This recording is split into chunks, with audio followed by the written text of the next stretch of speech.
जय हिंद साथियों। आज के इस वीडियो में हम ई शिक्षा कोर्स पोर्टल पर स्टूडेंट प्रोफाइल के अंतर्गत स्टूडेंट्स के टैग सब्जेक्ट स्टूडेंट फैसिलिटेशन करने के साथ साथ स्टूडेंट्स के प्रोफाइल को वेरीफाई करेंगे और साथ ही वह कौन सी गलती है जिसे स्टूडेंट्स के प्रोफाइल को अपडेट करते समय आपको नहीं करना है वो भी हम इस वीडियो में आपको बताएंगे। तो इसलिए आप इस वीडियो को कंप्लीट वॉच कीजिए। तो आइए वीडियो को स्टार्ट करते हैं।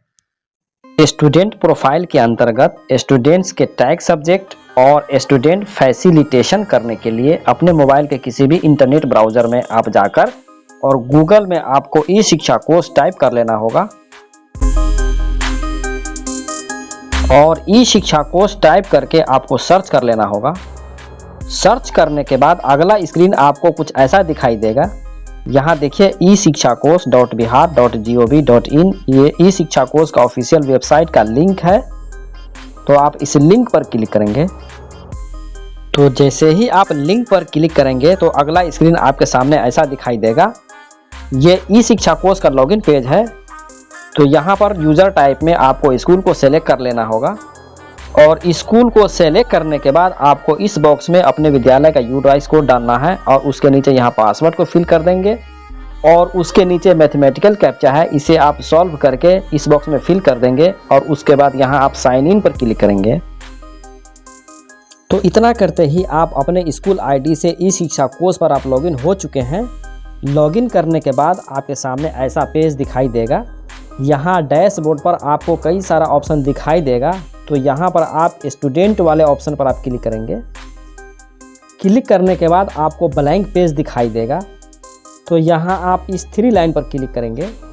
इतना करते ही आपको बाएं साइड में कई सारा ऑप्शन आपके सामने दिखाई देगा। तो यहाँ देखिए स्टूडेंट इन्फॉर्मेशन का एक ऑप्शन दिखाई दे रहा है। तो सिंपली आप इस पर क्लिक करेंगे और उसके बाद आपको फिर से इस 3 लाइन पर क्लिक कर देना होगा। तो इतना करते ही अगला जो स्क्रीन होगा ऐसा दिखाई देगा। यहाँ देखिए आपको 4 ऑप्शन ऊपर में दिखाई दे रहा होगा, जैसे कि ऐड है, व्यू है, सेट सेक्शन है और सेट रोल नंबर है।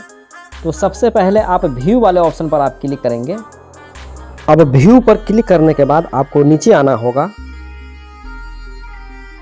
तो जब आप कुछ नीचे आइएगा तो यहाँ पर आपको क्लास का एक ऑप्शन दिखाई देगा। तो आप क्लास के नीचे जो बॉक्स देख रहे हैं इस पर आप क्लिक करेंगे। क्लिक करते ही आप देखेंगे कि आपके विद्यालय के अंतर्गत सभी क्लास आपके सामने दिखाई देने लगेगा। तो यहाँ से आपको एक एक क्लास को बारी बारी से आपको सेलेक्ट करके और सभी स्टूडेंट्स के प्रोफाइल को अपडेट करना होगा। क्लास 1 में यदि आपने न्यू स्टूडेंट को जोड़ा होगा तो यहाँ आपको क्लास 1 के स्टूडेंट का डेटा मिलेगा और अगर आपने नए छात्रों को नहीं जोड़ा होगा तो आपको यहाँ कोई भी डेटा नहीं मिलेगा। तो क्लास 1 में किस प्रकार से नए स्टूडेंट को ऐड किया जाता है इस पर ऑलरेडी मैंने वीडियो बनाया हुआ है, लिंक डिस्क्रिप्शन में है और उस वीडियो का लिंक मैंने आई बटन में भी डाल दिया है। दाईं तरफ आप ऊपर में देखिए एक लिंक आपके स्क्रीन पर आ गया होगा। तो आप यहाँ से भी चेकआउट कर सकते हैं। तो हम यहाँ से क्लास 6 को सेलेक्ट करते हैं। क्लास को सेलेक्ट करने के बाद आपको नीचे आना होगा। यहाँ आपको सर्च का आइकन दिखाई देगा। तो सिंपली आप इस सर्च आइकन पर क्लिक करेंगे और सर्च पर क्लिक करने के बाद आपको नीचे आना होगा। नीचे आने के बाद उस क्लास के सभी स्टूडेंट का लिस्ट आपके सामने दिखाई देने लगेगा। अगर आपके सामने स्टूडेंट का लिस्ट नहीं आता है तो आपको स्टूडेंट प्रोग्रेशन करना होगा, तब जाकर स्टूडेंट दिखने लगेगा। स्टूडेंट प्रोग्रेशन कैसे करना है उस पर ऑलरेडी मैंने वीडियो बनाया हुआ है, लिंक डिस्क्रिप्शन में है और आई बटन में भी आपको मिल जाएगा। आप चेकआउट कर सकते हैं। यहाँ देखिए एक पेज पर केवल 10 ही स्टूडेंट दिखाई दे रहा है। तो यहाँ से हम पेज को भी सेट कर सकते हैं। यहाँ आप नीचे देखिए आइटम पर पेज का ऑप्शन आपको मिल रहा होगा। तो आप इस पर क्लिक करेंगे। क्लिक करने के बाद आपके सामने कुछ डिजिट दिखाई देगा। यहाँ पर आप एक पेज में कितने स्टूडेंट को देखना चाहते हैं यहाँ से आप सेलेक्ट कर सकते हैं। जैसे कि हम यहाँ 100 पर क्लिक करते हैं। तो इतना करते ही मेरा पेज सेट हो चुका है। आइए नीचे चलते हैं।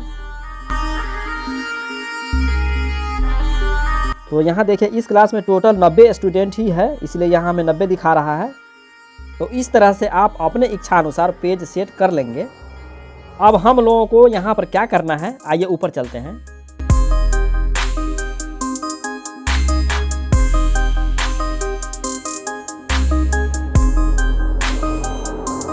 अब यहाँ पर जितने भी स्टूडेंट हैं उन सभी का पहले प्रोफाइल अपडेट करना होगा। तो इस पेज को हम बाईं तरफ स्क्रॉल करते हैं। यहाँ सभी स्टूडेंट के सामने टैग सब्जेक्ट का ऑप्शन दिखाई दे रहा है और उसके बाद स्टूडेंट फैसिलिटेशन का ऑप्शन आ रहा है। और यहाँ देखिए एक्शन का एक कॉलम दिखा रहा है, उसके नीचे आपको व्यू आ रहा है, एडिट आ रहा है और डिलीट आ रहा है। यही वह जगह है जहाँ आपको गलती नहीं करना है। यहाँ सबसे पहले आपको एक्शन वाले कॉलम में ही काम करना होगा, और जब आप एक्शन के कॉलम में काम कर लेंगे तो आपको यहाँ आना होगा। देखिए स्टूडेंट फैसिलिटेशन का ऑप्शन आ रहा है, उसके बाद आपको इसमें काम करना है। और टैग सब्जेक्ट आप पहले भी कर सकते हैं। तो यहाँ हम लोग समझते हैं कि यहाँ हमें एक्शन वाले कॉलम में क्या करना है। यहाँ देखिए आपको एडिट का ऑप्शन मिल रहा होगा, तो सबसे पहले आप एडिट पर क्लिक करेंगे। क्लिक करने के बाद आपके सामने कुछ ऐसा पेज नज़र आएगा। यहाँ पर जिस स्टूडेंट के सामने एडिट का ऑप्शन था, जिस पर हमने क्लिक किया है, तो उस स्टूडेंट का पूरा फॉर्म खुल करके आ गया है। अब देखिए इस पेज को हमें नीचे करना होगा। यहाँ से आपको स्टूडेंट्स का कुछ डिटेल्स पहले से ही भरा हुआ मिलेगा और कुछ डिटेल्स आपको भरना है। थोड़ा नीचे आते हैं हम लोग। यहाँ देखिए सबसे लास्ट में आपको रेड कलर में स्टार बना हुआ है। जहाँ जहाँ स्टार मार्क लगा हुआ है उसे आपको भरना पड़ेगा। बिना इसको भरे हुए आप अपडेट नहीं कर पाएंगे। चलिए हम लोग देखते हैं कि क्या क्या डिटेल्स फिल करना है। जैसे कि यहाँ स्टूडेंट्स का क्लास पहले ही से फिल है, उसके नीचे देखिए सेक्शन पहले से ही फिल है, और उसके नीचे देखिए एडमिशन नंबर बता रहा है, तो यहाँ आपको फिल करना होगा। एडमिशन रजिस्टर में इस बच्चे का जो नामांकन संख्या होगा उसे यहाँ आप फिल कर देंगे। उसके नीचे है छात्रों के शिक्षा का माध्यम, तो यहाँ पर आप क्लिक करके स्टूडेंट्स के माध्यम को आप सेलेक्ट कर लेंगे। उसके नीचे है डेट ऑफ एडमिशन, यहाँ से पहले से फिल है, इसे हम बदलना चाहते हैं, हम क्लिक करेंगे। क्लिक करने के बाद कुछ ऐसा इंटरफेस आएगा। देखिए यहाँ से हमें पहले साल को सेलेक्ट करना होगा, तो इस पर हम क्लिक करेंगे। और क्लिक करने के बाद आपको ईयर का पूरा सूची आपके सामने आ जाएगा, तो यहाँ से आप साल को सेलेक्ट कर लेंगे। और साल को सेलेक्ट करने के बाद आपको मंथ चूज करने का ऑप्शन आएगा, तो यहाँ से आप मंथ को चूज कर लेंगे, तो यहाँ से आप डेट को चूज कर लेंगे। इतना करते ही डेट ऑफ एडमिशन फिल हो चुका है। उसके बाद रोल नंबर फिल करना है, ये आप छात्र उपस्थिति पंजी के अनुसार फिल कर देंगे। उसके बाद है पर्सनल इन्फॉर्मेशन, यहाँ बोल रहा है छात्र का आधार संख्या डालिए। यदि आपके पास छात्र का आधार संख्या होगा तो इसे आप फिल कर देंगे, अन्यथा इसे आप छोड़ भी सकते हैं। उसके बाद छात्र का नाम पहले से फिल है। यदि आपको लगता है कि इस स्टूडेंट के नाम में कुछ गलती है तो इसे आप यहाँ सुधार कर सकते हैं। उसके बाद है छात्र का नाम आधार के अनुसार, आधार में जैसा नाम होगा यहाँ आप फिल कर देंगे। उसके बाद है फादर्स नेम, तो यहाँ पहले से फिल है। उसके बाद है मदर्स नेम, यहाँ पहले से फिल है। उसके बाद है डेट ऑफ बर्थ, यह पहले से ही फिल मिलेगा, अगर फिल नहीं मिलता है तो इसे आप फिल करेंगे। उसके बाद यहाँ जेंडर है, यहाँ पहले से फिल है, इसको आप यहाँ क्लिक करके चेंज भी कर सकते हैं। उसके बाद है सोशल कैटेगरी, यहाँ पहले से फिल रहेगा, इसे आप बदलना चाहेंगे तो इस बॉक्स पर क्लिक करके आप बदल भी सकते हैं। उसके बाद रिलीजन का ऑप्शन आ रहा है, तो इस बॉक्स में आपको फिल करना है। क्लिक करने के बाद स्टूडेंट्स के अकॉर्डिंग आप इसे फिल कर देंगे। उसके बाद है मातृभाषा, यहाँ फिल है, अगर फिल नहीं हो तो आप यहाँ क्लिक करके आप चेंज कर सकते हैं। उसके नीचे स्टूडेंट्स का गांव का नाम यहाँ लिख देंगे आप। उसके बाद यहाँ पिन कोड पहले से ही फिल है, और उसके बाद यहाँ पत्राचार का पता पहले से ही फिल है, और उसके बाद अस्थायी पता भी पहले से ही फिल है। उसके नीचे जब आएंगे तो ये पूछ रहा है क्या अल्पसंख्यक है, तो यहाँ यस पहले से ही सिलेक्ट है, यहाँ से आप क्लिक करके यस नो कर सकते हैं। अगर आप अल्पसंख्यक में यस करेंगे तो यहाँ पर अल्पसंख्यक का प्रकार है, इसको आपको फिल करना होगा। उसके बाद ये पूछ रहा है कि क्या बच्चा वंचित समूह से है, तो इस बॉक्स पर आप क्लिक करके आप इसे यस नो कर देंगे। उसके बाद छात्र का फोटो अपलोड करने के लिए बोल रहा है, ये मैंडेटरी नहीं है, आप इसे खाली भी छोड़ सकते हैं। उसके बाद है क्या बच्चा भारतीय राष्ट्रीय का है, यहाँ से यस सिलेक्ट है। उसके नीचे है क्या विशेष आवश्यकता वाले बच्चे की शिक्षा है, तो यहाँ नो सिलेक्ट है। आप जैसे ही यस करेंगे, यस करने के बाद ये आपसे विकलांगता का प्रकार पूछेगा, तो यहाँ से क्लिक करके आप क्लिक करके स्टूडेंट के अकॉर्डिंग आप सेलेक्ट कर लेंगे।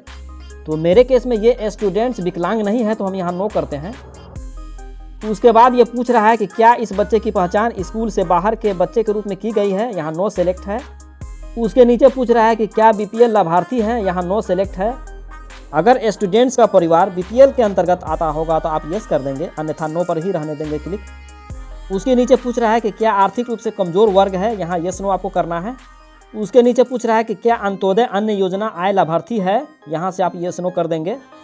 उसके नीचे स्टूडेंट्स का आइडेंटिफिकेशन मार्क्स आपको फिल करना है।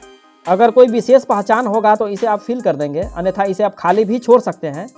उसके बाद है पूर्व विद्यालय का विवरण, तो इसे आप फिल कर सकते हैं, अन्यथा इसे आप खाली भी छोड़ सकते हैं। उसके बाद स्टूडेंट्स का बैंक विवरण आपको यहाँ डालना है। अगर आपके पास होगा तो इसे फिल कर देंगे, अन्यथा इसे आप खाली भी छोड़ सकते हैं। अकाउंट डिटेल्स फिल करने के बाद नीचे आइएगा तो यहाँ माता पिता का विवरण मांग रहा है, तो यहाँ मोबाइल नंबर पहले से ही फिल रहेगा और बाकी चीज़ ऑप्शनल है, इसे आप खाली भी छोड़ सकते हैं। और सभी डिटेल्स को फिल करके जब नीचे आएंगे तो यहाँ अपडेट का ऑप्शन मिलेगा, तो आप इस पर क्लिक कर देंगे। तो क्लिक करते ही ये पूछ रहा है कि do you want to update, तो यहाँ से हम यस करेंगे। जैसे ही आप यस करेंगे तो ऐसा पॉपअप मैसेज दिखाई देगा, ये बता रहा है स्टूडेंट इन्फॉर्मेशन अपडेट सक्सेसफुली। यहाँ से हम ओके कर देंगे। तो इतना करते ही इस स्टूडेंट्स का प्रोफाइल अपडेट हो चुका है। इतना करने के बाद इस स्टूडेंट्स का एक्शन का काम अब खत्म हो चुका है। अब हम टैग सब्जेक्ट में आते हैं। यहाँ देखिए टैग सब्जेक्ट के नीचे आपको पेंसिल आइकन आपको दिख रहा होगा, तो सिंपली आप इस पर क्लिक करेंगे। क्लिक करने के बाद अगला पेज आपके सामने ऐसा दिखाई देगा। यहाँ से स्टूडेंट्स का क्लास आपको दिख जाएगा और उसके नीचे कंपलसरी सब्जेक्ट का ऑप्शन मिलेगा। यहाँ आप कुछ नहीं करेंगे। उसके नीचे देखिए यहाँ ऑप्शनल सब्जेक्ट का ऑप्शन आ रहा है। यहाँ 4 सब्जेक्ट है, तो यहाँ पर स्टूडेंट्स के अकॉर्डिंग आप ऑप्शनल सब्जेक्ट को इनेबल करेंगे। यदि छात्र हिंदी भाषी होगा तो आप हिंदी को और संस्कृत को इनेबल कर देंगे, और अगर छात्र उर्दू भाषी होगा तो आप राष्ट्रभाषा और उर्दू को इनेबल कर देंगे। तो इनेबल करने के लिए सिंपली आपको इस बॉक्स पर टिक मार्क कर देना होगा।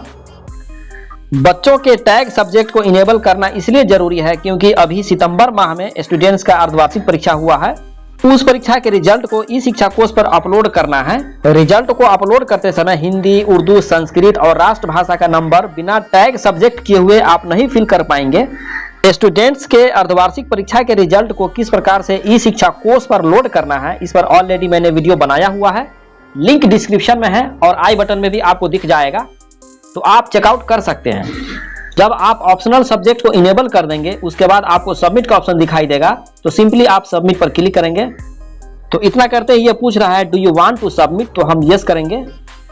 तो जैसे ही ये यस करेंगे तो ऐसा पॉपअप मैसेज दिखाई देगा, ये बता रहा है सब्जेक्ट टैग्ड सक्सेसफुली। यहाँ से आप ओके कर देंगे। इतना करते ही इस स्टूडेंट्स का टैग सब्जेक्ट इनेबल हो चुका है। उसके बाद यहाँ देखिए स्टूडेंट फैसिलिटेशन का ऑप्शन आ रहा है और उसके नीचे आपको ऐसा आइकन मिलेगा, तो सिंपली आप इस पर क्लिक करेंगे। क्लिक करने के बाद अगला पेज ऐसा दिखाई देगा। तो यहाँ विद्यालय द्वारा जो फैसिलिटी छात्रों को प्रदान की जाती है, इन सभी फैसिलिटी को आपको फिल करना है। जैसे कि ये पहले पूछ रहा है कि छात्र को कपड़ों का सेट मिला, तो ये इस बॉक्स में आप क्लिक करेंगे। यहाँ से आप छात्र के अकॉर्डिंग सेलेक्ट कर लेंगे। उसके बाद है CWSN द्वारा प्राप्त सुविधाएं, तो इस बॉक्स पर आप क्लिक करेंगे। अगर यह स्टूडेंट विकलांग है तो इसे कौन कौन सी सुविधा विद्यालय द्वारा दिया गया है सेलेक्ट करना है, और अगर कुछ नहीं मिला है तो आप NA पर ही क्लिक रहने देंगे। और अगर ये स्टूडेंट सामान्य है यानी कि विकलांग नहीं है तो आप NA पर ही क्लिक रहने देंगे। उसके बाद पूछ रहा है पाठ्य पुस्तकों का निःशुल्क सेट मिला, तो इस पर आप क्लिक करेंगे और यहाँ से आपको यस नो करना है। उसके बाद ये पूछ रहा है फ्री ट्रांसपोर्ट, तो यहाँ आप क्लिक करेंगे और क्लिक करने के बाद स्टूडेंट्स के अकॉर्डिंग आप इसे फिल कर देंगे। उसके बाद है फ्री एस्कॉर्ट फैसिलिटी, तो यहाँ पर आप क्लिक करेंगे और क्लिक करने के बाद आप स्टूडेंट्स के अकॉर्डिंग आप फिल कर देंगे। उसके बाद ये पूछ रहा है फ्री साइकिल, तो इस पर आप क्लिक करेंगे और क्लिक करने के बाद आप स्टूडेंट्स के अकॉर्डिंग इसे आप फिल कर देंगे। उसके बाद है निःशुल्क छात्रावास की सुविधा, तो इस पर आप क्लिक करेंगे और क्लिक करने के बाद छात्र के अकॉर्डिंग आप फिल कर देंगे। उसके बाद पूछ रहा है बच्चे ने विशेष प्रशिक्षण में भाग लिया, तो इस पर आप क्लिक करेंगे और क्लिक करने के बाद स्टूडेंट्स के अकॉर्डिंग आप फिल कर देंगे। उसके बाद पूछ रहा है कि क्या बच्चा बेघर है, तो इस पर आप क्लिक करेंगे। क्लिक करने के बाद स्टूडेंट्स के अकॉर्डिंग इसे आप फिल कर देंगे। उसके बाद पूछ रहा है कि क्या आपको पिछले 3 महीनों में कोई दवा मिली, तो यहाँ नो सेलेक्ट है। जैसे ही आप यस करेंगे तो सेलेक्ट करने के बाद आपके सामने 3 ऑप्शन दिखाई देगा, जैसे कि iron and folic acid tablet, deworming tablet और तीसरे नंबर पर विटामिन A टैबलेट्स। तो स्टूडेंट्स को जो जो सुविधाएं आपने दिया है यहाँ से आप यस नो कर लेंगे और जब आप सेलेक्ट कर लेंगे तो उसके नीचे आपको सबमिट का ऑप्शन दिखाई देगा, तो सिंपली आप सबमिट पर क्लिक करेंगे। तो इतना करते ही ये पूछ रहा है do you want to submit, यहाँ से हम यस करेंगे। तो जैसे ही आप यस करेंगे तो ऐसा पॉपअप मैसेज दिखाई देगा, ये बता रहा है स्टूडेंट फैसिलिटेशन एड सक्सेसफुली, यहाँ से आप ओके कर देंगे। तो इतना करते ही देखिए इस स्टूडेंट्स के डेटा को हमने फिल किया है। यहाँ लास्ट में चलते हैं। लास्ट में आने के बाद देखिए मेरे सामने 4 ऑप्शन दिखाई दे रहा है। पहले 3 ही ऑप्शन था, व्यू, एडिट और डिलीट, और यहाँ पर चौथा ऑप्शन इस बच्चे के सामने जुड़ गया है, रिक्वेस्ट टू वेरीफाई। तो हम रिक्वेस्ट टू वेरीफाई पर क्लिक करेंगे। तो क्लिक करने के बाद ऐसा पॉपअप मैसेज दिखाई दे रहा है, ये पूछ रहा है कि are you sure to request for verification, तो यहाँ से हम यस करेंगे। तो यस करते ही ऐसा पॉपअप मैसेज दिखाई देगा। ये बता रहा है student profile verification request send successfully. यहाँ से हम ओके कर देंगे। तो इतना करते ही देखिए इस स्टूडेंट के सामने पेंडिंग एट बीओ का ऑप्शन आ रहा है, यानी कि इस स्टूडेंट का डाटा बीओ के पास अप्रूवल के लिए जा चुका है। तो इसी तरह से इस क्लास के अंतर्गत जितने भी स्टूडेंट हैं उन सभी स्टूडेंट्स को बारी बारी से हम लोगों को पहले प्रोफाइल अपडेट करना होगा और फिर स्टूडेंट फैसिलिटेशन करेंगे और उसके बाद रिक्वेस्ट टू वेरीफाई करेंगे। आज के वीडियो में बस इतना ही था। उम्मीद है वीडियो से आपको मदद मिली होगी। वीडियो को अन्य शिक्षकों के साथ शेयर करिए। वीडियो अगर पसंद आया है तो लाइक करना ना भूलें और अगर अब तक आपने इस चैनल को सब्सक्राइब नहीं किया है तो जल्दी से सब्सक्राइब कर लीजिए, क्योंकि मैं इसी तरह का वीडियो लाता रहता हूं। तो फिर मिलते हैं किसी नई वीडियो के साथ। जय हिंद।